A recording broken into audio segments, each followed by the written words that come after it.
नमस्कार, प्रणाम। हम पप्पू लाल आप लोग की हमनी के चैनल में स्वागत करते हैं। तो आप लोग के बता दें जो कि प्रदीप पांडे चिंटू जी के फिल्म विवाह 2 के तरफ से बहुत ही खुशखबरी वाला बात तो ओकरे जानकारी इस वीडियो के माध्यम से बतावे जा रहे हैं। तो उससे पहले आप लोग वीडियो के लाइक कर दी और हमनी के चैनल पर नए बानी तो चैनल के सब्सक्राइब कर ली। तो आप लोग जो कि विवाह रहे प्रदीप पांडे चिंटू जी के फिल्म, जो कि दर्शक लोग बहुत ज़्यादा प्यार द्वार दिले सिनेमा घर में, जो कि छठ पूजा के शुभ अवसर पर बिहार और झारखंड के सिनेमा घर में रिलीज किया गया था। जी हाँ भाई लोग, और धनतेरस के शुभ अवसर पर रिलीज किया गया था मुंबई में। जी हाँ भाई लोग, जो कि विवाह फिल्म रहे, फुल्ली पारिवारिक फिल्म रहे, अश्लीलता से बचकर फिल्म रहे। तो वही विवाह फिल्म के दर्शक लोग बहुत ज़्यादा प्यार द्वार दिले बानी। तो वही तो जो कि विवाह फिल्म 2 के तरफ से जो कि एगो बहुत ही खुशखबरी वाला बात बा ई, जो कि विवाह फिल्म 2 के जो कि नाम अनाउंसमेंट कर दिया गया, जो कि विवाह फिल्म 2 आप लोग के 2020 के लास्ट तक देख के मिली। तो आप लोग के बता खुशखबरी ई बात बा,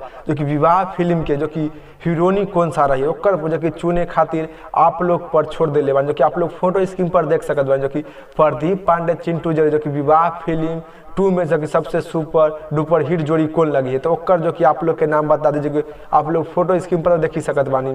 जो कि आप लोग पहला में बानी जो कि काजल बानी, दूसरा में जो कि अंजना सिंह बानी, तीसरा में सुबी शर्मा, चौथा में निधि झा, रितु सिंह।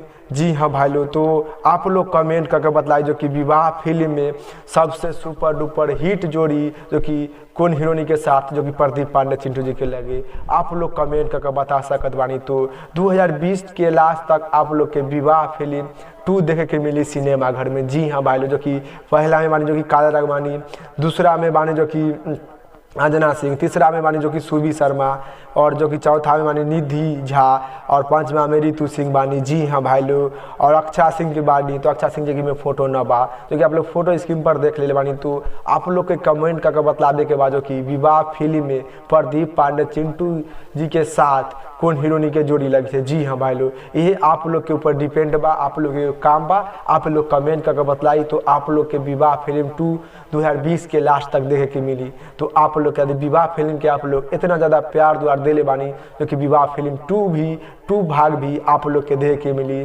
2020 के लास्ट तक। जी हाँ भाई लोग, आप लोग हमनी के चाहे साथ बनल जिनाते विवाह फिल्म के तरफ से 2 के तरफ से कोई भी खबर आई, चाहे 1 के तरफ से, तो आप लोग के बीच में रिपोर्ट लेकर हाजिर हम।